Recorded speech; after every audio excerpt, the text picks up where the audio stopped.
Hey guys, അപ്പോൾ എല്ലാവർക്കും സുഖമാണെന്ന് വിശ്വസിക്കുന്നു. ഇന്ന് ഞാൻ നിങ്ങൾക്ക് വേണ്ടി കൊണ്ടുവന്നിരിക്കുന്ന മൂവി 2016 ഒരു ഹൊറർ ത്രില്ലർ മൂവിയായിട്ട് പുറത്തിറങ്ങിയ ദി ഹൗസ് മെയ്ഡ് എന്ന് പറഞ്ഞൊരു മൂവിയാണ് നമ്മൾ ഇന്ന് എക്സ്പ്ലെയിൻ ചെയ്യാൻ പോകുന്നത്. അപ്പോൾ ഇതിനു മുന്നേ നമ്മുടെ ചാനലിൽ ഹൗസ് മെയ്ഡ് എന്ന് പറഞ്ഞിട്ട് വേറൊരു ത്രില്ലർ മൂവി നമ്മൾ ചെയ്തിരുന്നു. അതുപോലെയാണെന്ന് നിങ്ങൾ വിചാരിച്ചു കഴിഞ്ഞാൽ നിങ്ങൾക്ക് തെറ്റി.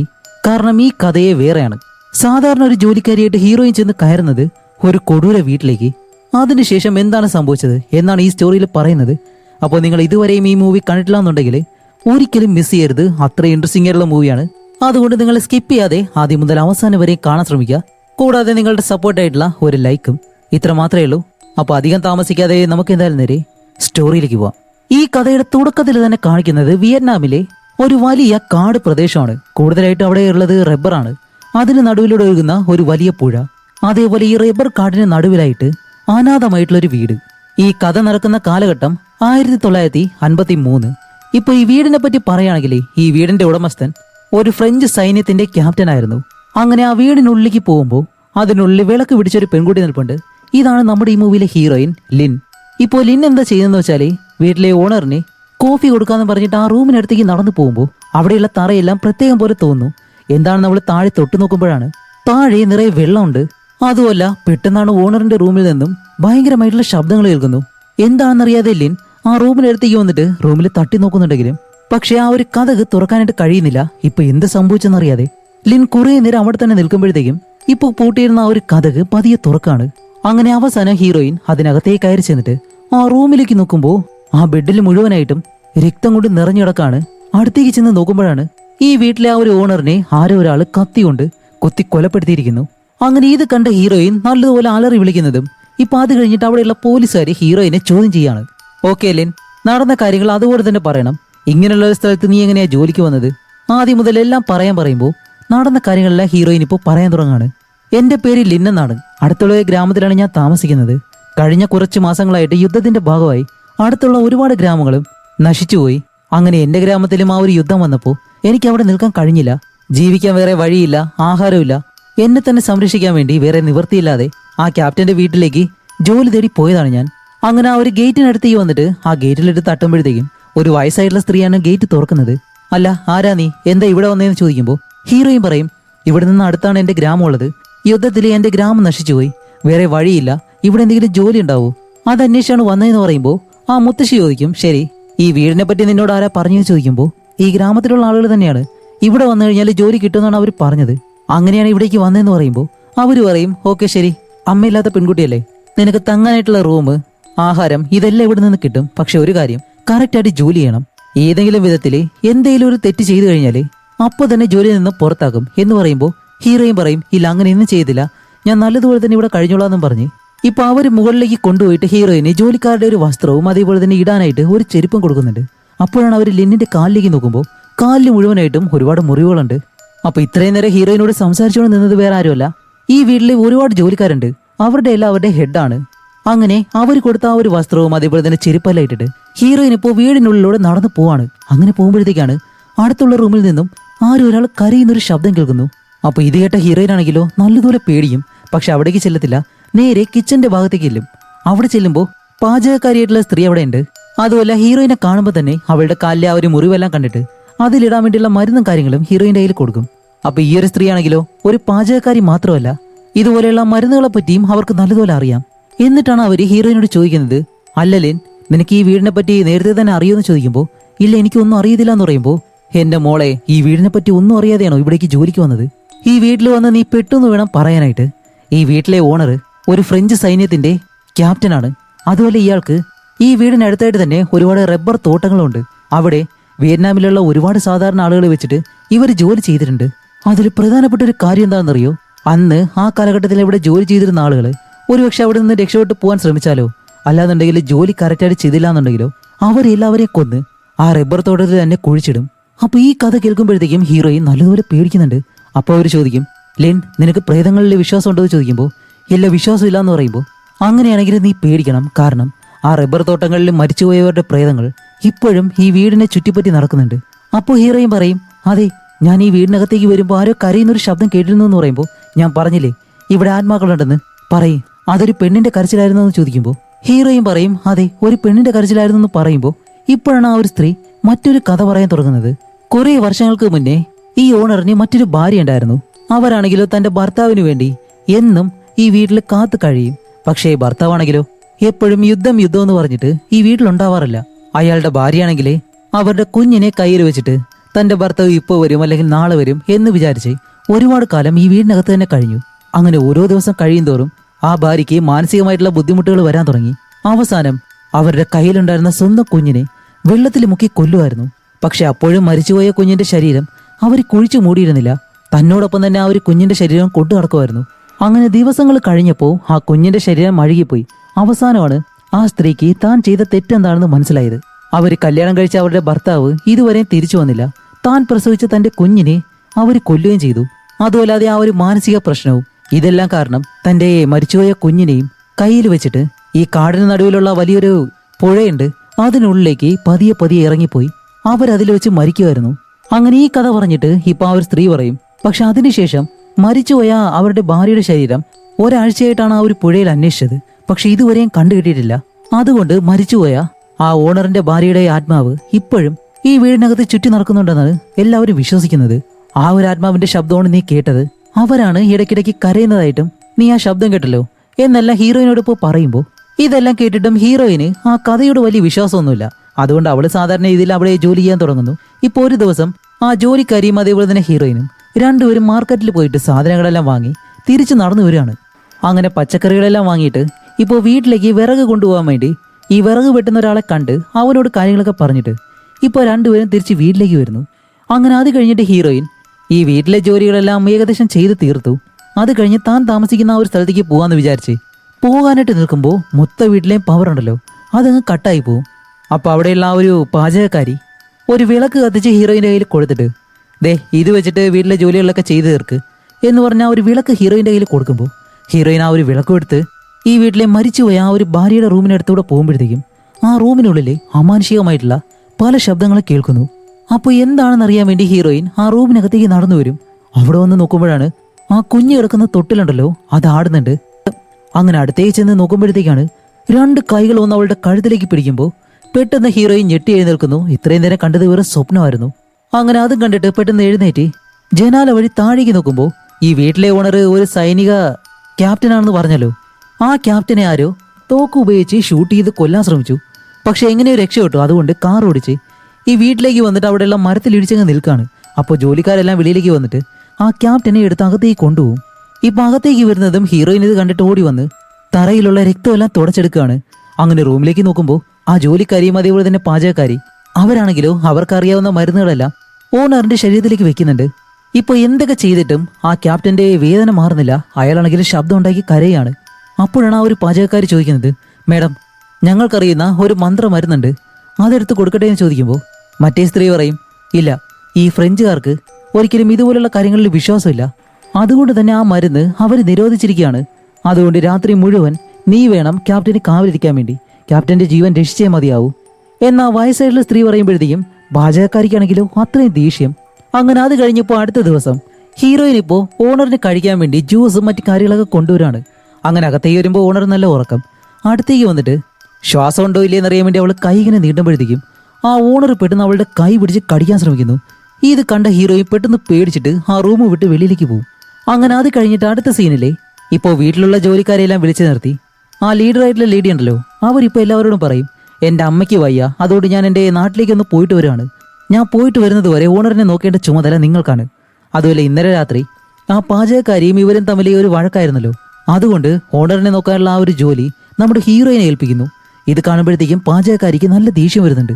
അപ്പോൾ അത് കഴിഞ്ഞിട്ട് നമ്മുടെ ഹീറോയിനാണ് ഇനിയിപ്പോൾ ഓണറിനെ നോക്കേണ്ടത്. അങ്ങനെ ഓണറിന്റെ റൂമിലിരുന്നിട്ട് ജനാല വഴി താഴേക്ക് നോക്കുമ്പോഴാണ് ആ റബ്ബർ തോട്ടത്തിലേക്ക് ഒരുപാട് പേര് ജോലിക്ക് പോകാനായിട്ട് നിൽക്കുന്നു. എന്താണെന്നറിയാൻ വേണ്ടി ഹീറോയിന് താഴേക്ക് വന്ന് നോക്കുമ്പോൾ അങ്ങനെ അവിടെ വന്ന് നോക്കുമ്പോഴാണ് ഇവിടെ ജോലി ചെയ്യുന്നവരെ ആ ഒരു വിറക് വിട്ടുന്ന അവനുണ്ടല്ലോ അവൻ ഭയങ്കരമായിട്ടും അവരെ കൊണ്ട് ജോലി ചെയ്യിക്കുന്നു, എന്തോ ഒരു അധികാരിയെ പോലെ. എന്താണെന്ന് വെച്ചാൽ കല്യാണമായിട്ടുള്ള രണ്ടുപേര് ഈ റബ്ബർ മരത്തിൽ നിന്നും പാലെടുത്ത് അത് തിരിച്ചു കൊണ്ടുവരുമ്പോൾ കുറച്ച് താഴേക്ക് പോവും. അപ്പോൾ ഇവൻ പറയും, നോക്കി കണ്ട് ജോലി ചെയ്തൂടെ, നിങ്ങൾക്ക് തരേണ്ട ശിക്ഷ തന്നാലേ നിങ്ങൾ നല്ലതുപോലെ ജോലി ചെയ്യത്തുള്ളൂ എന്നും പറഞ്ഞ് ആ സ്ത്രീ ഉണ്ടല്ലോ അവരുടെ കൈയെടുത്ത് വെച്ചിട്ട് ഒരു കോടാലി വെച്ച് അങ്ങനെ പിടിച്ചൊരു ഒറ്റ വെട്ട്. പക്ഷേ വെട്ടുകൊള്ളുന്നതോ അവിടെയുള്ള തടിയിലാണ്. ഇത് കണ്ട ഹീറോയെ പേടിക്കുമ്പോഴത്തേക്കും ആ വിറക് കിട്ടുന്നവൻ ആ സ്ത്രീയെ നോക്കിയിട്ട് പറയുന്നുണ്ട്, ഇത് നിങ്ങൾക്കുള്ളൊരു വാണിംഗ് ആണ്. ഇനി ഇതുപോലെ ചെയ്തു കഴിഞ്ഞാൽ ശരിക്കും നിങ്ങളുടെ കൈ വെട്ടുമെന്ന് പറഞ്ഞ് അവൻ അവിടെ നിന്ന് പോകുന്നതും ഹീറോയിൻ ഈ കാര്യങ്ങളെല്ലാം ഒളിച്ചിരുന്ന് കാണുവാണല്ലോ. അത് കഴിഞ്ഞിട്ട് ഹീറോയിൻ ഈ റബ്ബർ തോട്ടത്തിന്റെ നടുവിലായിട്ട് വേറൊരു ചെറിയ വീടുണ്ട്. അങ്ങനെ ആ വീടിനുള്ളിലേക്ക് ഹീറോയിൻ കയറി വരും. അകത്തേക്ക് വരുമ്പോഴത്തേക്കാണ് അവിടെ ചെറിയൊരു പാവയുണ്ട്. അതേപോലെ തന്നെ 4 രൂപങ്ങളെ അവിടെ ചുമരിലായിട്ട് വരച്ചു വെച്ചിട്ടുണ്ട്. അങ്ങനെ ഈ കാര്യങ്ങളെല്ലാം കണ്ടിട്ട് അത് കഴിഞ്ഞ് ഇവള് വീണ്ടും വീട്ടിലേക്ക് വന്ന് ഇപ്പോൾ രാത്രിയിൽ കിടന്ന് ഉറങ്ങാണ്. അങ്ങനെ ഉറങ്ങുമ്പോഴത്തേക്ക് ആ ജോലിക്കാരി പെട്ടെന്ന് വന്നിട്ട് ഹീറോയിനെ എഴുന്നേൽപ്പിക്കുന്നു. എന്താണ് കാര്യമെന്ന് ചോദിച്ച് രണ്ടുപേരും നില ചെല്ലുന്നത് ആ ഓണറിന്റെ റൂമിലേക്ക്. എന്താന്ന് വെച്ചാൽ അയാൾക്കൊട്ടും വയ്യ. ഇപ്പോൾ ജോലിക്കാരി അവിടേക്ക് വന്നിട്ട് ഓണറിനെ നോക്കുമ്പോൾ അയാൾക്കൊട്ടും കഴിയുന്നില്ല. അപ്പോൾ പാചകക്കാരി പറയും, ഇങ്ങനെ വിട്ടു കഴിഞ്ഞാൽ ഓണർ മരിച്ചു പോവും. ഇപ്പോൾ ഓണറിനെ രക്ഷിക്കാനായിട്ട് നമുക്ക് ഒരേ ഒരു വഴി മാത്രമേ ഉള്ളൂ. അവർ ഏത് മരുന്നാണോ കൊടുക്കണ്ടെന്ന് പറഞ്ഞത് ആ മരുന്ന് കൊടുക്കണം എന്നും പറഞ്ഞിട്ട് ആ ഒരു പാചകക്കാരി ആ മരുന്നെടുത്ത് ഓണറിന് കൊടുക്കുന്നുണ്ട്. അതേപോലെ തലയിൽ എന്തോ തുണിയെല്ലാം ഇട്ടിട്ട് മന്ത്രങ്ങളെല്ലാം പറയുന്നുണ്ട്. പക്ഷെ അവിടെയാണ് മറ്റൊരു കാര്യം. ആ കാടിനുള്ളിലുള്ള ആ പുഴയുണ്ടല്ലോ, അതിൽ നിന്നും 1 രൂപ മുകളിലേക്ക് പൊങ്ങി വരുന്നു. വേറെ ആരുമല്ല, മരിച്ചുപോയ ആ ഒരു ഓണറിന്റെ ഭാര്യ. അവരുടെ ശരീരം ഇപ്പോൾ പതിയെ പതിയെ കരയിലേക്ക് കയറി വരുന്നതും ഇപ്പൊ കാണിക്കുമ്പോൾ ഈ ഒരു ഓണറിന്റെ റൂമിലേക്ക് ആ പ്രേതം വന്ന് നിൽക്കാണ്. ഇത് ഹീറോയിൻ കാണുന്നുണ്ട്. നിമിഷ നേരം കൊണ്ട് തന്നെ അത് അവിടെ നിന്ന് മാഞ്ഞു പോകുന്നു. ഇതെല്ലാം കണ്ട് ഹീറോയിൻ പേടിച്ചങ്ങനെ നിന്ന് ഇപ്പൊ അത് കഴിഞ്ഞ് അടുത്ത ദിവസം കാണിക്കുമ്പോൾ ഇപ്പൊ ഓണറിന് വേറെ കുഴപ്പമൊന്നുമില്ല. അയാൾക്ക് അസുഖം ഭേദമായിട്ടുണ്ട്. അതുകൊണ്ട് ഹീറോയിനാണ് ആഹാരം കൊടുക്കുന്നത്, കുളിപ്പിക്കുന്നത്, ഈ കാര്യങ്ങളൊക്കെ ചെയ്യുന്നത്. അങ്ങനെ അന്ന് രാത്രി ആകുമ്പോഴത്തേക്കും വീണ്ടും വീട്ടിലെ പവറെല്ലാം കട്ടായി. അതുകൊണ്ട് ആ ഒരു വിളക്കും കയ്യിൽ വെച്ചിട്ട് വീടിനകത്തോടെ നടന്നു പോകുമ്പോൾ നേരത്തെ കേട്ടതുപോലെ തന്നെ ആ ഒരു അമാനുഷികമായിട്ടുള്ള ശബ്ദങ്ങൾ പിന്നെയും കേൾക്കുന്നുണ്ട്. അങ്ങനെ പോകുമ്പോഴത്തേക്കാണ് പെട്ടെന്ന് ഇതുപോലൊരു രൂപത്തെ അവൾ കാണുന്നതും അവളും എന്താണെന്നറിയാൻ വേണ്ടി ആ ഒരു വശത്തേക്ക് പോയി നോക്കും. അടുത്ത് ചെന്നിട്ട് ആ ഒരു കബോർഡ് തുറക്കാൻ ശ്രമിക്കുമ്പോൾ തുറക്കാനായിട്ട് കഴിയുന്നില്ല. അങ്ങനെ കാണിക്കുമ്പോഴത്തേക്കാണ് അടുത്തുള്ള ആ ഒരു കണ്ണാടിയിൽ നിന്നും ആ കൊടൂര പ്രേതം വെളിയിലേക്ക് വരുന്നു. അത് വേറെ ആരുമല്ല, ഓണറിന്റെ ഭാര്യയുടെ പ്രേതം തന്നെയാണ്. പേടിച്ചുപോയ ഹീറോയിൻ കൈ കൊണ്ട് ആ കണ്ണാടിയിലേക്ക് 2-3 തവണ ഇടിക്കുമ്പോഴത്തേക്കും അവളുടെ കൈ മുറിഞ്ഞു, രക്തം ഒരുപാട് പോകുന്നുണ്ട്. അപ്പൊ ആ ഒരു പാചകക്കാരിയാണ് അവരുടെ കൈ വെച്ച് കെട്ടുന്നത്. എന്നിട്ട് പറയും, എന്തുപറ്റി, അയാളുടെ ഭാര്യയുടെ പ്രേതത്തെ കണ്ടു അല്ലേ? ഞാൻ നേരത്തെ തന്നെ പറഞ്ഞില്ലേ അവരുടെ ആത്മാവ് ഈ വീടിനകത്ത് തന്നെയുണ്ടെന്ന്. പക്ഷേ നടക്കുന്ന കാര്യങ്ങളൊക്കെ കണ്ടിട്ട് ഹീറോയിന് ഇതൊന്നും ഇപ്പൊ വിശ്വസിക്കാൻ കഴിയുന്നില്ല. അപ്പോൾ ഹീറോയിൻ ചോദിക്കും, ആ ഓണറിന്റെ ഭാര്യയുടെ ഫോട്ടോ ഉണ്ടോ എന്ന് ചോദിക്കുമ്പോൾ അവര് പറയും, ഉണ്ട്, പക്ഷേ ആ ഫോട്ടോ കാണുന്നത് ഓണറിന് ഇഷ്ടമല്ല. അതുകൊണ്ട് ആ ഒരു പഴയ റൂമിലാണ് ആ ഒരു ഫോട്ടോസ് എല്ലാം ഒളിപ്പിച്ചു വെച്ചേക്കുന്നത്. നിനക്ക് ഞാനത് കാണിച്ചു തരാമെന്ന് പറഞ്ഞ് ആ ഓണർ അറിയാതെ പഴയ ഫോട്ടോസ് എല്ലാം നമ്മുടെ ഹീറോയിന് കാണിച്ചു കൊടുക്കുന്നു. ഇപ്പൊ അത് കഴിഞ്ഞിട്ട് അടുത്ത ദിവസം ഹീറോയിൻ സാധാരണ പോലെ തന്നെ ആ ഒരു റബ്ബർ തോട്ടത്തിനടുത്തേക്ക് വരികയാണ്. അങ്ങനെ നടന്നു വരുമ്പോഴത്തേക്കാണ് വലിയൊരു മരമുണ്ട്. അതിന് മുകളിലേക്ക് നോക്കുമ്പോൾ രക്തത്തുള്ളികൾ അവളുടെ മുഖത്തേക്ക് വീഴുന്നു. പക്ഷെ അവൾ അത് വലിയ കാര്യമാക്കുന്നില്ല. രക്തമെല്ലാം തുടച്ചു കളഞ്ഞിട്ട് അവൾ തിരിച്ച് വീട്ടിലേക്ക് വരുമ്പോൾ വീടിനകത്ത് ആ ഒരു ഓണറും ഓണറിനോടൊപ്പം ഉള്ള വേറെ ചില ഓഫീസേഴ്സ് ഉണ്ടല്ലോ, ഇവരെല്ലാവരും ഇരുന്ന് സംസാരിക്കുന്നു. അങ്ങനെ ഇവരെല്ലാവരും ആഹാരം കഴിക്കുന്ന സമയത്ത് ഹീറോയിൻ അവിടേക്ക് വന്ന് അവർക്കെല്ലാവർക്കും വൈനെല്ലാം ഒഴിച്ചു കൊടുക്കാണ്. അപ്പോഴേക്കാണ് ആ കൂട്ടത്തിലുള്ളൊരു മൊട്ടത്തലയൻ അവൻ ഹീറോയിന്റെ ദേഹത്ത് പലയിടങ്ങളിലായിട്ട് ഇങ്ങനെ തൊടുന്നു. ഇത്രയൊക്കെ ആയിട്ടും ഹീറോയിൻ മറുത്ത് ഒരക്ഷരം പോലും മിണ്ടത്തില്ല. കാരണം വേറെ ഒന്നല്ല, ഇപ്പൊ ഇവിടെ ബഹളം വെച്ച് കഴിഞ്ഞാല് അവളുടെ ജോലി നഷ്ടപ്പെട്ടാലോ. അതുകൊണ്ടൊന്നും മിണ്ടാതെ അതെല്ലാം സഹിച്ച് അവിടെ നിന്നിട്ട് അത് കഴിഞ്ഞ് രാത്രി ആവുന്നതും അവൾ തന്റെ റൂമിലേക്ക് പോകാനായിട്ട് വരുമ്പോൾ ആ മൊട്ടത്തലയും പെട്ടെന്ന് ഹീറോയിനെ വന്ന് പിടിച്ചിട്ട് അവളെ റേപ്പ് ചെയ്യാൻ ശ്രമിക്കും. കറക്റ്റ് സമയത്ത് നമ്മുടെ ഓണർ അവിടേക്ക് തോക്കുമായിട്ട് വന്ന് മൊട്ടയോട് പറയും, എടാ മൊട്ട, നീ ഇവിടെ എന്നോട് യുദ്ധത്തെ പറ്റി സംസാരിക്കാൻ വന്നതോ അതോ ഈ പെൺകുട്ടിയെ ഉപദ്രവിക്കാൻ വന്നതോ? മര്യാദയ്ക്ക് ഇവിടെ നിന്ന് പോയില്ലാന്നുണ്ടെങ്കിൽ നിന്റെ കാര്യം ഇവിടെ വെച്ച് തന്നെ അവസാനിച്ചെന്ന് പറയുന്നതും മൊട്ടത്തലയൻ അവിടെ നിന്ന് പോവാണ്. അങ്ങനെ എല്ലാവരും അന്ന് രാത്രി തന്നെ അവിടെ നിന്ന് പോകുന്നതും ഇപ്പൊ അത് കഴിഞ്ഞ അടുത്ത ദിവസം നമ്മുടെ ഹീറോയിൻ ഒരു വല്ലാത്ത രീതിയിൽ വിഷമിച്ചിരുന്നിട്ട് അത് കഴിഞ്ഞ് തന്റെ ജോലികളൊക്കെ ചെയ്യാണ്. തറ തുടയ്ക്കുന്നു, ഇങ്ങനെയുള്ള കാര്യങ്ങളൊക്കെ ചെയ്യുമ്പോൾ ആ ഓണർ അവിടേക്ക് വന്നിട്ട് ഹീറോയിനെ കണ്ടിട്ടാണ് പറയുന്നത്, എൻ്റെ ഒരു ഫയല് കാണാനില്ല, ഒന്ന് കണ്ടുപിടിക്കാൻ സഹായിക്കുമെന്ന് ചോദിച്ച്. അങ്ങനെ ഫയൽ എടുക്കുന്ന സമയത്ത് കുറേ ഫയലുകൾ ഹീറോയിന്റെ കൈ തട്ടി താഴേക്ക് വീഴും. അപ്പൊ ഇവര് രണ്ടുപേരും അതെടുക്കാനായിട്ട് കുനിയുന്നതും ഹീറോയിൻ 1-2 ഫയലുകൾ എടുക്കുമ്പോൾ ആ ഫയലിൽ എന്തോ ഒരു കാര്യം കാണുന്നുണ്ട്. അത് കാണുമ്പോൾ ഹീറോയിന്റെ മുഖവും ചെറിയ രീതിയിൽ മാറുന്നുണ്ട്. അപ്പോൾ ഹീറോയിൻ ആ ഒരു ഓണറിനോട് ഈ ഫയലുകളിൽ എന്താണെന്ന് ചോദിക്കുമ്പോൾ ഇതിവിടെ ഈ ഒരു റബ്ബർ തോട്ടത്തിൽ ജോലി ചെയ്യുന്ന ആളുകളുടെ പേര്, അവരുടെ ഡീറ്റെയിൽസ് ഇതൊക്കെയാണെന്ന് പറയുമ്പോഴത്തേക്കും ഹീറോയിൻ അതിന് മറുപടി ഒന്നും പറയാതെ അവിടെ നിന്ന് പോയിട്ട് ഇപ്പൊ അത് കഴിഞ്ഞ് വീണ്ടും രാത്രിയാകുമ്പോൾ ആ ഓണറിന്റെ ഭാര്യയുടെ റൂമിൽ നിന്നും പിന്നെയും ശബ്ദങ്ങൾ കേൾക്കുന്നു.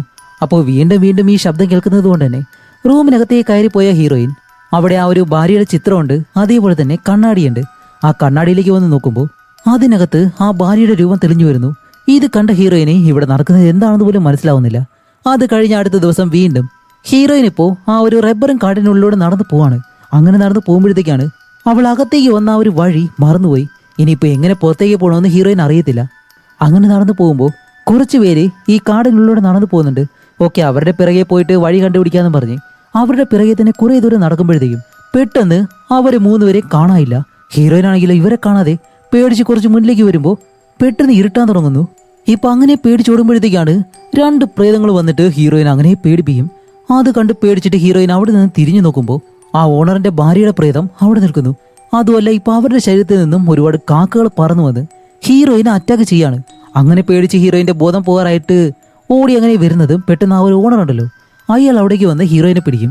അങ്ങനെ ആ സീൻ കട്ട് ചെയ്ത് അടുത്ത സീനിൽ ഹീറോയിൻ കണ്ണു തുറക്കുമ്പോൾ ഇപ്പൊ ഓണറിന്റെ വീട്ടിലാണ്. അതും ഓണറിന്റെ ആ ഒരു കട്ടിലിൽ നിന്ന് കണ്ണു തുറക്കുന്നു. എന്ത് പറ്റിയെന്ന് അവിടെ ചോദിക്കുമ്പോഴാണ് ഓണർ പറയുന്നത്, ഇന്നലെ രാത്രി ആ ഒരു കാടിനുള്ളിൽ വെച്ചിട്ട് നിന്റെ ബോധം പോയി, അതുകൊണ്ടാണ് നിന്നെ ഇവിടെ കൊണ്ടുവന്ന് കിടത്തിയത്. ശരി ബാ നമുക്ക് കാറിലൊരു സ്ഥലം വരെ പോവാന്ന് പറഞ്ഞ് ഇപ്പോൾ ഹീറോയിനെയും കാറിൽ ഇരുത്തി ആ ഓണർ അങ്ങനെ ആ ഒരു ഗ്രാമം മുഴുവൻ ചുറ്റിയിട്ട് റൗണ്ട് അടിക്കുകയാണ്. അപ്പൊ ഇതേ കാര്യം ആ ഒരു വിറക് വെട്ടുന്നവനും അതേപോലെ തന്നെ വീട്ടിലെ പാചകക്കാരി ഉണ്ടല്ലോ ഇവര് രണ്ടുപേരും കാണുന്നുണ്ട്. അപ്പൊ അത് കഴിഞ്ഞ് രാത്രിയാവുന്നതും ഓണർ ആഹാരം കഴിക്കുമ്പോൾ ഹീറോയിൻ അത് വിളമ്പാനായിട്ട് വരികയാണ്. അപ്പോഴാണ് ആ ഓണർ നമ്മുടെ ഹീറോയിനെ അതേ ഡൈനിങ് ടേബിളിലേക്ക് ഇരുത്തിയിട്ട് അവനെ പോലെ തന്നെ അവൾക്കും ആഹാരം കൊടുക്കുന്നു. അപ്പൊ ഇതെല്ലാം അടുത്ത് നിന്ന് കാണുന്ന ആ പാചകക്കാരിക്ക് ദേഷ്യമാണോ അസൂയാണോ ഒന്നും അറിയത്തില്ല. അവർ പെട്ടെന്ന് മുഖം തിരിച്ച് അകത്തേക്ക് കയറി പോകുന്നു. അങ്ങനെ അത് കഴിഞ്ഞിട്ട് ഓണർ ഇപ്പോ അയാളുടെ റൂമിലേക്ക് തിരിച്ചു നടന്നു വരുമ്പോഴത്തേക്കാണ് ഹീറോയിൻ അയാളുടെ ഭാര്യയുടെ ഡ്രസ്സ് എടുത്തിട്ട് അവിടെ ഇരിക്കുന്നു. ഇത് കാണുന്ന ഓണറിന് എങ്ങനെയുണ്ടാവും? അവളെ കാണുമ്പോൾ തന്നെ തന്റെ ഭാര്യയെ പോലെ തോന്നിയിട്ട് ഓടി അടുത്തേക്ക് വന്ന് അവിടെ ഇവിടെ എല്ലാം കുറെ ഉമ്മയും കൊടുത്ത് അത് കഴിഞ്ഞെന്താണ് രാത്രി മുഴുവനും ഇവര് രണ്ടുപേരും റൊമാൻറ്റിക് ആയിട്ടിരിക്കുന്നു. ഇപ്പൊ അത് കഴിഞ്ഞിട്ട് അടുത്ത ദിവസം ആകുമ്പോഴത്തേക്കും എന്തൊക്കെ ഇന്നലെ രാത്രി സംഭവിച്ചാലും ഒന്നും അറിയാത്തതുപോലെ ഹീറോയിൻ സാധാരണ പോലെ ജോലി ചെയ്യാൻ വേണ്ടി ആ ഒരു വിറക് കയറുന്ന അയാളുണ്ടല്ലോ അയാളുടെ അടുത്ത് വിറക് വാങ്ങിക്കാനായിട്ട് വരികയാണ്. അങ്ങനെ ആ സ്ഥലത്തേക്ക് വരുമ്പോൾ അയാളെ കാണുന്നില്ല. ഇപ്പൊ അതിനുള്ളിലേക്ക് കയറി പോകുമ്പോഴത്തേക്കും വളരെ വിചിത്രമായിട്ടുള്ള ഒരു സ്ഥലം. കാരണം എല്ലാ സ്ഥലങ്ങളിലും ചങ്ങല കയറ് ഇങ്ങനെയുള്ള കാര്യങ്ങളൊക്കെ കിടക്കുന്നു. അപ്പോൾ ഹീറോയിൻ ആ വിറക് വെട്ടുന്ന അയാളോട് ചോദിക്കും, ഇതെന്താ ഈ സ്ഥലം ഇങ്ങനെ കിടക്കുന്നതെന്ന് ചോദിക്കുമ്പോൾ അയാൾ പറയും, ഇവിടെ ജോലി ചെയ്യുന്ന ആരെങ്കിലും രക്ഷപ്പെടാൻ ശ്രമിച്ചു കഴിഞ്ഞാൽ ഫ്രഞ്ചുകാര് അവർക്ക് കൊടുക്കുന്ന ശിക്ഷയാണിത്. ഈ റൂമിനകത്ത് അവരെല്ലാവരെയും കെട്ടിയിട്ട് അടിച്ചടിച്ച് കൊടൂരമായിട്ട് അവരെ എല്ലാവരെയും കൊല്ലും. അതിനു വേണ്ടിയിട്ടാണ് ഈ ചങ്ങലയും കയറുകളെല്ലാം. അങ്ങനെ എല്ലാ കാര്യങ്ങളും അയാൾ പറയുമ്പോഴത്തേക്കും ഇതെല്ലാം കേട്ട് ഹീറോയിന് നല്ല പേടിയുണ്ട്. ഇപ്പോൾ വിറകെല്ലാം എടുത്ത് തിരിച്ച് ഹീറോയിൻ വീട്ടിലേക്ക് നടന്നു വരുമ്പോൾ ഈ ഓണറിന് ഒരു ഫിയാൻസി ഉണ്ട്. അവരിപ്പോൾ ഓണറിനെ കാണാനായിട്ട് വന്നേക്കാണ്. അപ്പൊ അകത്തേക്ക് വന്നിട്ട് ഇത് കാണുന്ന ഹീറോയിൻ ആണെങ്കിലോ ഒട്ടും സഹിക്കാൻ കഴിയുന്നില്ല. കാരണം ഇന്നലെ രാത്രി അവളോടൊപ്പം അതുപോലെയെല്ലാം കഴിഞ്ഞിട്ട് ഇപ്പോൾ വേറൊരു പെണ്ണ് അത് അവന്റെ ഫിയാൻസിയെ കല്യാണം കഴിക്കാമെന്ന് വിചാരിച്ചു കഴിഞ്ഞാൽ അതെങ്ങനെയുണ്ടാവും ഹീറോയിനെ? അതുമല്ല ആൾറെഡി നമ്മുടെ ഹീറോയിൻ നല്ല ദേഷ്യത്തിലിരിക്കുകയാണല്ലോ. അപ്പോഴാണ് അവിടെ വന്ന ആ ഒരു പെണ്ണ് ഹീറോയിനെ വിളിച്ചിട്ട്, ലിൻ നിന്റെ ഓണർ എങ്ങനെയുണ്ട്? ഇവിടെ നല്ലതുപോലെ തന്നെയാണോ നടക്കുന്നത്, അതോ ഏതെങ്കിലും പെണ്ണിനെ വിളിച്ചിട്ട് ചുറ്റിക്കറങ്ങി നടക്കുവാണോ എന്ന് ചോദിക്കുമ്പോൾ ഹീറോയിൻ പറയും, ഇല്ല എനിക്ക് അറിയത്തില്ല എന്ന് പറയും. അപ്പോൾ അവർ പറയും, ഓക്കെ നീ പുതുതായിട്ട് ജോലിക്ക് വന്നതാണല്ലേ, കുഴപ്പമില്ല, ഇനി മുതൽ എൻ്റെ കാര്യങ്ങളെല്ലാം നോക്കേണ്ടത് നീയാണ്, എപ്പോഴും എന്നോടൊപ്പം തന്നെ ഉണ്ടാവണം എന്ന് പറഞ്ഞ് അവരവിടെ നിന്ന് പോകുന്നതും ഇപ്പൊ അത് കഴിഞ്ഞിട്ട് രാത്രിയാവുന്നതും ആ ഒരു ഫിയാൻസിയും അതേപോലെ തന്നെ ഓണറും ഇവര് രണ്ടുപേരും റൂമിൽ കുറച്ച് റൊമാൻറ്റിക് ആയിട്ടിരിക്കുന്നു. ഇതെല്ലാം കണ്ട ഹീറോയിന് എന്തോ നല്ല വിഷമമുണ്ട്. പക്ഷെ ആ ഒരു ഓണറിനോട് ഇതിനെപ്പറ്റി സംസാരിക്കത്തില്ല. അത് കഴിഞ്ഞ് അടുത്ത ദിവസം ആകുമ്പോൾ ആ ഓണറും ഫിയാൻസിയും ഒരുമിച്ചിരുന്ന് ആഹാരം കഴിക്കാണ്. അത് കഴിഞ്ഞിട്ട് പെട്ടെന്ന് എന്ത് തോന്നിയെന്നറിയത്തില്ല അവർക്ക് നല്ല ദേഷ്യം വരുന്നു. ഇപ്പോൾ ഹീറോയിന്റെ അടുത്തേക്ക് വന്നിട്ട് എന്റെ കയ്യിലുള്ളൊരു ബ്രേസ്ലെറ്റ് കാണാനില്ല, നീയാണോ എടുത്തതെന്ന് ചോദിക്കുമ്പോൾ ഹീറോയിൻ പറയും, ഇല്ല എനിക്കറിയത്തില്ല, അത് ഞാൻ എടുത്തില്ല എന്ന് പറയുമ്പോൾ അവര് വീണ്ടും വീണ്ടും പറയുന്നു പറഞ്ഞിട്ട് ഹീറോയിനെ ദേഷ്യം പിടിപ്പിക്കുകയാണ്. ഹീറോയിൻ അറിയത്തില്ല എന്ന് പറയുന്നുണ്ടെങ്കിലും അവർ കേൾക്കുന്നില്ല. എനിക്കറിയാം നീ തന്നെയാണ് എടുത്തതെന്ന് പറഞ്ഞിട്ട് ഇപ്പോൾ ഹീറോയിനെ വലിച്ചെടുത്ത് അവളുടെ റൂമിലേക്ക് കൊണ്ടുപോയി ആ മേശ തുറന്ന് നോക്കുമ്പോൾ അതിനകത്ത് ആ ഒരു ചെയിൻ ഉണ്ട്. അപ്പോഴേക്ക് ഓണർ അവിടേക്ക് വരുമ്പോഴത്തേക്കാണ് അവളത് കാണിക്കുമ്പോൾ ഓണർ പറയും, എന്തു പറ്റി, എന്താ നീ അവളുടെ മേളിലെ കുറ്റം ചുമത്താൻ ശ്രമിക്കുകയാണോ? നീ കഴിക്കുമ്പോൾ നിന്റെ കയ്യിലെ ഈ ബ്രേസ്ലെറ്റ് ഞാൻ കണ്ടിരുന്നു, മനഃപൂർവ്വം അവളെ കുറ്റപ്പെടുത്താൻ ശ്രമിക്കുകയാണ്. അവൾ ഇത്രയും ദിവസമായിട്ട് ഇവിടെയാണ് ജോലി ചെയ്യുന്നത്, അവളുടെ മേളിലെ ഒരു തെറ്റും ഇതുവരെ ഞാൻ കണ്ടിട്ടില്ല, അതുകൊണ്ട് മര്യാദയ്ക്ക് ഇവിടെ നിന്ന് പോകുന്നു പറഞ്ഞ് ഫിയാൻസിയെ അവിടെ നിന്ന് പറഞ്ഞു വിടുന്നു. ഇപ്പൊ അത് കഴിഞ്ഞിട്ട് ഹീറോയിൻ അവളെ കള്ളിയെന്ന് വിളിച്ചതുകൊണ്ട് തന്നെ ഹീറോയിനും തന്റെ ബാഗെല്ലാം പാക്ക് ചെയ്തിട്ട് ഇവിടെ നിന്ന് പോകാനായിട്ട് വരുമ്പോൾ ആ ഓണർ അവിടേക്ക് വന്ന് ഹീറോയിനെ തടയാണ്. ഹേയ് നീ എവിടെയാ പോകുന്നേ? അവൾക്ക് നമ്മൾ രണ്ടുപേരും ഒരുമിച്ചിരുന്ന ആ ഒരു കാര്യം നേരത്തെ തന്നെ അറിയാം. ആ ദേഷ്യത്തിലാണ് നിന്നെ കുറ്റപ്പെടുത്താൻ വേണ്ടി അവൾ ഇങ്ങനെയൊക്കെ കാണിച്ചത്. പക്ഷെ എനിക്ക് നീയാണ് ആവശ്യം, എന്നെ വിട്ട് എവിടെയും പോകരുതെന്ന് പറഞ്ഞ് ആ ഓണർ ഹീറോയിനെ കെട്ടിപ്പിടിച്ചിട്ട് കരയുന്നു.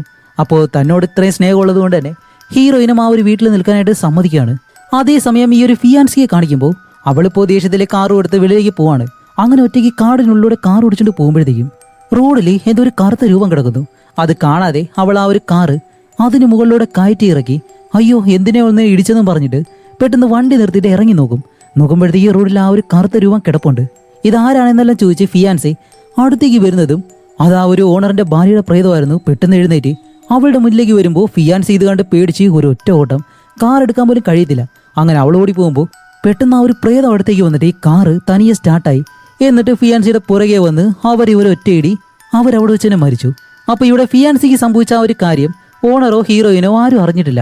അങ്ങനെ അത് കഴിഞ്ഞ് അടുത്ത ദിവസം ആകുമ്പോൾ നാട്ടിലേക്ക് പോയിട്ടുള്ള ആ ഒരു വയസ്സായിട്ടുള്ള സ്ത്രീ ഉണ്ടല്ലോ, അവരിപ്പോൾ തിരിച്ചു വരുന്നു. അവർ തിരിച്ച് ഈ ഒരു വീട്ടിലേക്ക് വന്നിട്ട് കബോർഡിൽ വന്ന് അവർ വെച്ച സാധനങ്ങളെല്ലാം മാറ്റി വെച്ചേക്കുന്നു. ആരാ ഇത് ചെയ്തത് എന്ന് ദേഷ്യപ്പെട്ട് ഇങ്ങനെ ചോദിക്കുമ്പോൾ ഹീറോയിൻ പറയും ഞാനാണ് ചെയ്തതെന്ന്. അപ്പോഴേക്കും അവർ ദേഷ്യപ്പെട്ട് ആരാ ഈ ഒരു അധികാരം നിനക്ക് തന്നത്, നിന്നോട് ആരാ ഇത് ചെയ്യാൻ പറഞ്ഞു എന്നെല്ലാം ദേഷ്യപ്പെട്ട് ചോദിക്കുമ്പോൾ ഓണർ അവിടേക്ക് വന്നിട്ട് അവരോട് പറയും ഞാൻ തന്നെയാണ് അവളോട് പറഞ്ഞത്, ഇനി മുതൽ ഈ വീട്ടിലെ ജോലികളെല്ലാം അവളായിരിക്കും ചെയ്യുന്നത്, നിങ്ങളുടെ എല്ലാവരുടെ ഹെഡും അവളായിരിക്കും. ഇത് കേൾക്കുന്ന അവരാണെങ്കിലോ ഓ അപ്പോൾ ഇപ്പോൾ വന്ന് ഈ പെണ്ണിന് വേണ്ടിയിട്ട് എന്നെ മാറ്റി നിർത്തുകയാണോ? അപ്പോൾ ഓണർ പറയും നിങ്ങൾക്ക് താല്പര്യം ഉണ്ടെങ്കിൽ ഇവിടെ നിൽക്കാം, ഇല്ലാന്നുണ്ടെങ്കിൽ ഇവിടെ നിന്ന് പോയിക്കോന്ന് പറയുമ്പോഴത്തേക്കും അവരെന്താ ചെയ്യുന്ന വെച്ചാൽ ദേഷ്യം കാരണം അന്ന് രാത്രി തന്നെ അവിടെ നിന്ന് ബാഗ് എടുത്തിട്ട് പോവാണ്. അങ്ങനെ കാടിനുള്ളിലൂടെ നടന്നു പോകുമ്പോഴത്തേക്കാണ് കുറെ ദൂരെ നിന്നും മെഴുകുതിരിയായിട്ട് കുറച്ച് ആളുകൾ മുന്നിലേക്ക് നടന്നു വരുന്നു. ഇവർക്കാണെങ്കിൽ ഒന്നും മനസ്സിലാവുന്നില്ല. പിന്നീടാണ് അവർക്ക് മനസ്സിലാവുന്നത് അതെല്ലാം പ്രേതങ്ങളാണെന്ന്. ഇപ്പോൾ മരത്തിന് മുകളിൽ നിന്നെല്ലാം പ്രേതങ്ങൾ താഴേക്ക് വന്നിട്ട് അവരെ വലിച്ച് ഈ മണ്ണിനടിയിലേക്ക് കൊണ്ടുപോകാൻ ശ്രമിക്കുന്നു. അവര് രക്ഷപ്പെട്ട് എഴുന്നേറ്റ് പോകാൻ ശ്രമിക്കുമ്പോൾ ആ ഓണറിന്റെ ഭാര്യയുടെ പ്രേതം അവിടെ ഒന്ന് നിൽക്കാണ്. അപ്പൊ ഇത് കാണുമ്പോൾ അവർ പറയും പ്ലീസ് എന്നെ ഒന്നും ചെയ്യരുത്, എന്നെ വെറുതെ വിടാൻ പറയുന്നുണ്ടെങ്കിലും ആ പ്രേതങ്ങൾ കേൾക്കോ ഒരിക്കലുമില്ല. അവരുടെ കഴുത്തിലേക്ക് കയറിട്ട് അവരെ അവിടെ വെച്ച് തന്നെ കൊല്ലുകയും ചെയ്യുന്നു. അപ്പൊ ഇവർക്ക് മാത്രമാണ് ഇത് സംഭവിക്കുന്നതെന്ന് വിചാരിച്ചു കഴിഞ്ഞാൽ ഒരിക്കലും അങ്ങനെയല്ല. ആ വിറക് വെട്ടുന്ന അവനുണ്ടല്ലോ, അവനെ കാണിക്കുമ്പോൾ ആ ഷെഡിനുള്ളിലും ഒരു വലിയ കോടാലി അവന്റെ അടുത്തേക്ക് പറന്നു വരുന്നു. അവൻ ഒഴിഞ്ഞു മാറുന്നതും ആ കോടാലി വന്നിരിക്കുന്നതോ ആ പ്രേതത്തിന്റെ കയ്യിലെ. അങ്ങനെ ആ ഒരു കോടാലി വെച്ചിട്ട് വിറക് വെട്ടുന്നതിനെയും അവിടെ വെച്ച് തന്നെ കൊല്ലുകയും ചെയ്യുന്നു. ഇപ്പൊ അത് കഴിഞ്ഞിട്ട് വീട്ടിൽ കാണിക്കുമ്പോൾ നമ്മുടെ ഓണർ ഉണ്ടല്ലോ, അയാൾക്ക് വീണ്ടും ഒരു ലെറ്റർ വന്നിട്ടുണ്ട് ഇതുപോലെ ആർമിയിലേക്ക് തിരിച്ചു ചെല്ലാൻ വേണ്ടി. അപ്പൊ അത് ഹീറോയിൻ മനസ്സിലാക്കുമ്പോഴത്തേക്കും ഹീറോയിൻ പറയും ഇതിനു മുന്നുള്ള കാര്യം നിങ്ങൾക്ക് അറിയാലോ, നിങ്ങളുടെ ഭാര്യയെ നിങ്ങൾ വിട്ടിട്ട് പോയി, അവരാണെങ്കിലും മരിച്ചും പോയി, അതേപോലെ എന്നെയും വിട്ടിട്ട് പോയത് എനിക്ക് വേണ്ടി ഇവിടെ ഉണ്ടാവണമെന്ന് പറയുമ്പോൾ ആ ഓണർ പറയും ഇല്ല, അങ്ങനെ ഒരിക്കലും സംഭവിക്കില്ല, നിനക്ക് വേണ്ടി ഞാൻ എന്തായാലും തിരിച്ചു വരും, എന്നെ വിശ്വസിക്കുന്നു പറഞ്ഞിട്ട് അത് കഴിഞ്ഞ് രണ്ടുപേർക്കും കുറച്ച് റൊമാൻറ്റിക് ആയിട്ട് ഫീൽ ചെയ്ത് രണ്ടുപേരും റൊമാൻറ്റിക് ആയിട്ടിരിക്കുന്നു. ആ സമയത്താണ് ഈ ഓണർ നോക്കുമ്പോൾ ഹീറോയിന്റെ മുഖം അവന്റെ ഭാര്യയെ പോലെ ഇരിക്കുന്നു. ഇത് കണ്ടിട്ട് ഓണർ പെട്ടെന്ന് എന്തിനാ നീ എന്നെ വെറുതെ ശല്യപ്പെടുത്തിക്കൊണ്ടിരിക്കുന്നത് എന്ന് പറഞ്ഞ് ഹീറോയിന്റെ കഴുത്ത് പിടിച്ചങ്ങനെ ഞെരിക്കുമ്പോഴത്തേക്കും ഹീറോയിൻ പെട്ടെന്ന് ശബ്ദം ഉണ്ടാക്കി ഇത് ഞാനാണെന്ന് ഇങ്ങനെ പറയുമ്പോൾ ആ ഓണറിന് വീണ്ടും ബോധം വന്നിട്ട് അവളെ ഒന്നും ചെയ്യാതെ മാറിയിരിക്കും. അങ്ങനെ അതേ സീൻ കട്ട് ചെയ്തിട്ട് വീണ്ടും നമ്മൾ സ്റ്റാർട്ടിങ്ങിൽ ഒരു സീൻ കണ്ടല്ലോ, ഹീറോയിൻ ആ ഒരു വിളക്കും കൊണ്ട് ഓണറിന്റെ റൂമിലേക്ക് നടന്നു പോകുന്നു. താഴെ മുഴുവൻ വെള്ളമുണ്ട്. ഓണറിന്റെ റൂമിനകത്തേക്ക് എത്തുമ്പോൾ ഓണറിനെ ആരോ കത്തി കൊണ്ട് കുത്തി കൊന്നേക്കുന്നു. ഇപ്പൊ ഇത്രയും കാര്യങ്ങൾ ഇവിടെ നമുക്ക് കാണിച്ചു തരാണ്. എന്താന്ന് വെച്ചാൽ ഹീറോയിൻ പറഞ്ഞ ആ ഒരു കഥയായിരുന്നു ഇത്, അവൾക്ക് സംഭവിച്ച കാര്യങ്ങളല്ല. അപ്പൊ ഈ പോലീസുകാർ ചോദിക്കും ശരി നീ പറഞ്ഞു വരുന്നത് വെച്ചിട്ട് നടന്ന ഈ ഒരു കൊലപാതകത്തിലെ ഓണറിന്റെ ഭാര്യയാണോ കാരണമെന്ന് ചോദിക്കുമ്പോൾ ഹീറോയിൻ അതേന്ന് പറയും. അപ്പൊ ഇതൊരു സാധാരണ പ്രേതകഥയാണെങ്കിലും ഹീറോയിൻ അത്ര കോൺഫിഡൻസ് ആയിട്ട് ഇവരോട് ഈ കാര്യം പറയുന്നത് കേട്ടിട്ട് അവരത് വിശ്വസിക്കും. ഓക്കെ നീ പറയുന്നത് ഞങ്ങൾ വിശ്വസിച്ചു, കാരണം നീ അത്രയും ഉറപ്പോടെയാണ് ഈ കാര്യങ്ങളെല്ലാം പറയുന്നത്, അതുകൊണ്ട് നീ ഇവിടെ നിന്ന് പോയിക്കോ, പക്ഷേ ഈ നാട് വിട്ട് എവിടേക്കും പോരുത് എന്ന് പറയുമ്പോൾ ഹീറോയിൻ അതേന്ന് പറഞ്ഞിട്ട് അവിടെ നിന്ന് ഇറങ്ങി പോകുന്നു. ഇപ്പൊ കുറച്ച് കഴിയുന്നതും ഹീറോയിൻ വെളിയിലേക്ക് വന്നിട്ട് ഒരു ഷോപ്പിനകത്തേക്ക് കയറി ഇരിക്കുകയാണ്. അപ്പോഴാണ് ആ പോലീസുകാരന്റെ സഹായിയായിട്ടുള്ള എടുത്തിട്ടുണ്ടല്ലോ അവൻ നേരെ ഹീറോയിന്റെ അടുത്തേക്ക് വന്നിരിക്കുന്നു. ഇവിടെയാണ് ഒരു ഒന്നൊന്നര ട്വിസ്റ്റ്. സത്യത്തിലെ ഇത് നമ്മുടെ ഹീറോയിന്റെ സഹോദരനാണ്. ഇവിടെയാണ് നമുക്ക് എന്താണ് സംഭവിച്ചതെന്ന് കാണിച്ചു തരുന്നത്. കുറെ നാളുകൾക്ക് മുന്നേ ഇവര് കുട്ടിയായിരിക്കുമ്പോൾ ആ ഓണറിന്റെ റബ്ബർ തോട്ടത്തിലാണ് ഹീറോയിന്റെ അച്ഛനും അമ്മയും ജോലി ചെയ്തിരുന്നത്. പക്ഷേ അവിടെയുള്ള ആ ഒരു ടോർച്ചർ ഒന്നും താങ്ങാൻ കഴിയാതെ അവരവിടുന്ന് രക്ഷപ്പെട്ടു പോകാനായിട്ട് ശ്രമിച്ചു. അങ്ങനെ അവസാനം ഹീറോയിന്റെ അച്ഛനെയും അമ്മയും ആ വീട്ടിലെ ജോലിക്കാരി ഉണ്ടല്ലോ അവരും അതേപോലെ തന്നെ വിറക് വിട്ടുന്നവനും ഇവര് രണ്ടുപേരും ചേർന്ന് തൂക്കിലേറ്റി കൊല്ലുമായിരുന്നു. അതുകൊണ്ട് തന്റെ അച്ഛനെയും അമ്മയും കൊന്ന അവർക്കെതിരെ എന്തായാലും പ്രതികാരം ചെയ്യണം. ആ ഒരു ഒറ്റ കാരണം കൊണ്ടാണ് ഹീറോയിനും ഹീറോയിന്റെ സഹോദരനും കുട്ടിക്കാലം മുതൽ തന്നെ ഇവർക്ക് ആ ഒരു പ്രതികാരം ചെയ്യാൻ വേണ്ടി ഇത്രയും വലിയൊരു പ്ലാൻ തന്നെ ചെയ്തത്. അതുകൊണ്ടാണ് ഒരു സീനിലെ ആ ഓണറിന്റെ കയ്യിലുള്ള ഫയൽസിലെ ഹീറോയിൻ എന്തോ ഒരു കാര്യം കാണുമ്പോഴത്തേക്ക് ഷോക്ക് ആവല്ലോ, അത് ഹീറോയിന്റെ അച്ഛനും അമ്മയുടെയും ആ ഒരു ഡീറ്റെയിൽസ് ഉണ്ടല്ലോ അവരുടെ ഫോട്ടോ അത് ആ ഒരു ഫയലുണ്ടായിരുന്നു. അത് കണ്ടിട്ടാണ് ഹീറോയിൻ ഷോക്കായത്. സത്യത്തിൽ അന്ന് ഹീറോയിന്റെ അച്ഛനെ അമ്മയെ കൊല്ലാനായിട്ട് ആ ഒരു ഉത്തരവ് കൊടുത്തതേ ഈ ഒരു ഓണറായിരുന്നു. അപ്പോ ഈ പ്രേതത്തിന്റെ കഥ പറഞ്ഞിട്ട് ഇവരെ എല്ലാവരെയും കൊന്നത് ഹീറോയിൻ തന്നെയായിരുന്നു. പക്ഷെ അവിടെയും ഒരു ട്വിസ്റ്റ് ഉണ്ട്. അവസാന നിമിഷം ആ ഓണറിനെ മയക്കുമരുന്ന് കൊടുത്ത് അവനെ കുത്തിക്കൊല്ലാനായിട്ട് ശ്രമിക്കുമ്പോഴത്തേക്കും സത്യത്തിൽ ഹീറോയിന്റെ ശരീരത്തിനുള്ളിലേക്ക് ആ ഒരു ഓണറിന്റെ ഭാര്യയുടെ ആത്മാവ് കയറിയിട്ടാണ് ഓണറിനെ അവിടെ വെച്ച് കൊല്ലുന്നത്. കാരണം വേറെ ഒന്നല്ല, ആ ഒരു പ്രേതത്തിനും തന്റെ ഭർത്താവ് തന്നോടൊപ്പം ഉണ്ടാവണമെന്ന് പറഞ്ഞിട്ടാണ് ഹീറോയിന്റെ ശരീരത്തിലേക്ക് കയറി അവനെ കൊല്ലുന്നത്. ഈ കാര്യങ്ങളെല്ലാം ഹീറോയിനും ഇപ്പൊ ആലോചിച്ച് നോക്കുന്നു. കാരണം ഇവര് പ്ലാൻ ചെയ്തതുപോലെ അങ്ങനെ ഒരു കെട്ടുകഥ പറഞ്ഞിട്ടുണ്ടെങ്കിലും അത് സത്യമാണെന്ന് വിചാരിക്കുമ്പോൾ ഹീറോയിനും ചെറിയതായിട്ട് ഷോക്ക് ആവുന്നുണ്ട്. അതിലൊരു കാര്യമുണ്ട്. എന്താന്ന് വെച്ചാല് ആ ഒരു ഫിയാൻസിയെ കൊന്നത് ഒരിക്കലും ഹീറോയിൻ ആയിരുന്നില്ല, അത് യഥാർത്ഥമായിട്ടും ആ ഒരു ഓണറിന്റെ ഭാര്യയുടെ പ്രേതം തന്നെയായിരുന്നു. അതുപോലെ നമ്മുടെ ഹീറോയിൻ ആ ഒരു പ്രേതം ഒന്നും ചെയ്യാതിരിക്കാൻ കാരണം ആ ഓണർ ചെയ്തത് വലിയൊരു തെറ്റായിരുന്നു. അതുകൊണ്ട് പ്രതികാരം ചെയ്യാനായിട്ടാണ് ഹീറോയിൻ ഇവിടേക്ക് വന്നിട്ടുള്ളത് എന്ന് ആ ഒരു പ്രേതത്തിന് അറിയാം. അതുകൊണ്ടാണ് അവൾ എന്നും ചെയ്യാഞ്ഞത്. അങ്ങനെ ഈ രണ്ട് സഹോദരങ്ങളും കൂടി ചേർന്ന് പ്ലാൻ ചെയ്ത ഈ ഒരു കഥയും അതിലൂടെ ഇവര് ഇപ്പോ എല്ലാവരെയും കൊന്ന് ഇപ്പൊ അത് കഴിഞ്ഞിട്ട് ഹീറോയിൻ ആ ഒരു കാടിനുള്ളിലേക്ക് വരികയാണ്. എന്നിട്ട് തന്റെ അച്ഛനെയും അമ്മയും കുഴിച്ചിട്ട് ആ ഒരു സ്ഥലം ഉണ്ടല്ലോ അവിടുത്തെ മണ്ണെല്ലാം മാറ്റി അവരുടെ ആ ഒരു അസ്ഥിയുടെ നടുവിലായിട്ട് അവളിങ്ങനെ കിടക്കുന്നു. അങ്ങനെ ആ ഒരു സീൻ കട്ട് ചെയ്ത് ഇപ്പൊ അടുത്ത ദിവസം കാണിക്കുമ്പോൾ ആ ഒരു ഓണറിന്റെ വീട്ടിൽ നിന്ന് നമ്മുടെ ഹീറോയിൻ പോകാനായിട്ട് വരുമ്പോഴത്തേക്കും ആ പാചകക്കാരി ഇപ്പോൾ വെളിയിലേക്ക് വന്നിട്ട് ഹീറോയിനെ കണ്ട് എനിക്കറിയാം നിന്നെ പറ്റിയുള്ള എല്ലാ കാര്യവും, നീ എന്തിനാണ് ഈ വീട്ടിലേക്ക് വന്നതെന്ന് എന്ന് പറഞ്ഞ് അവളുടെ അച്ഛനും അമ്മയുടെ ആ ഒരു ഫയൽ ഉണ്ടല്ലോ അതെടുത്ത് ഹീറോയിന്റെ കയ്യിൽ കൊടുക്കും. ഇത് കണ്ട ഹീറോയിൻ ആണെങ്കിലോ ഇപ്പൊ കരയുന്നു. അപ്പോഴേക്കും അവർ പറയും നീ ചെയ്തതെല്ലാം ശരി തന്നെയാണ്, ഇനിയെങ്കിലും നീ നല്ല സേഫ് ആയിട്ട് ജീവിക്കണം എന്നും പറഞ്ഞ് ഹീറോയിൻ ആ ഒരു വീട്ടിൽ നിന്ന് പറഞ്ഞു വിടുന്നതും ഈ മൂവിയും ഇവിടെ വെച്ച് അവസാനിക്കാണ്. അപ്പൊ എങ്ങനെ ഉണ്ടായിരുന്നു? ഇൻട്രസ്റ്റിംഗ് ആയിട്ടുള്ള ഒരു മൂവിയായിട്ട് നിങ്ങൾക്ക് തോന്നിയിട്ടുണ്ടെങ്കിൽ നിങ്ങളുടെ അഭിപ്രായം തന്നെ തീർച്ചയായിട്ടും കമന്റ് ചെയ്യുക. അടുത്തൊരു നല്ല മൂവിയായിട്ട് ഉടനെ തന്നെ വരാം. അതുവരെയും ബൈ.